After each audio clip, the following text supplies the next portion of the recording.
Do you feel the vibes?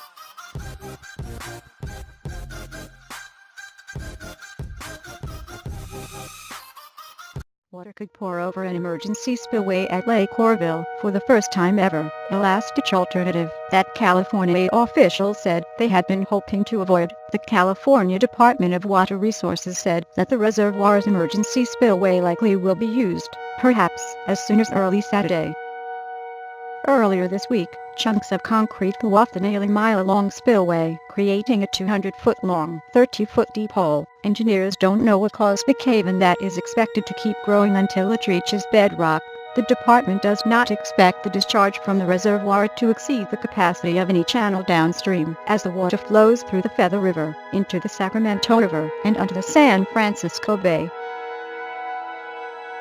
Officials say Oroville Dam itself is sound, and there is no imminent threat to the public.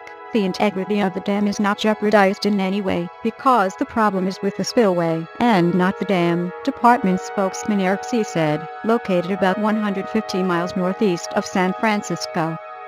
Oroville Lake is one of the largest man-made lakes in California, and the 770-foot-tall Oroville Dam is the nation's tallest. The lake is a central piece of California's government-run water delivery network, supplying water for agriculture in the Central Valley and residents and businesses in Southern California. After years OFDROUGHDNORTHERN, California has endured several months of exceptionally wet weather.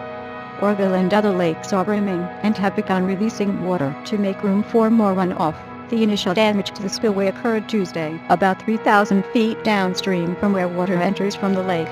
The water flowing out of the hole quickly turned brown with mud as it consumed trees and soil before rejoining the main channel below in a massive confluence wave that sent up clouds of mist in the tree-lined canyon. The lake was rising at a half-foot per hour Thursday as the inflow peaked at 121,000 cubic feet per second, officials said at a news conference. About a mile from the spillway, they were releasing water at about 40,000 cubic feet per second. That's not enough to keep the lake from continuing to rise, officials said, but is expected to keep them from having to use the nearby emergency spillway that has never been used since the dam was dedicated in 1968. As a backup plan, state workers and contractors were pulling out trees and bushes by the roots from the emergency spillway to keep them from floating downstream. If the department can't keep using the eroded concrete spillway, Lake Oroville would naturally flow over an ungated concrete crest into the mostly unlined emergency spillway. Once the reservoir reaches 901 feet elevation, the reservoir came within a foot of flowing over in January 1997. Meanwhile, workers at a state hatchery for California's native Chinook salmon loaded up all the millions of baby salmon into tanker trucks Thursday afternoon to try to save them from the mud, concrete chunks and other debris coming from the crumbling spillway.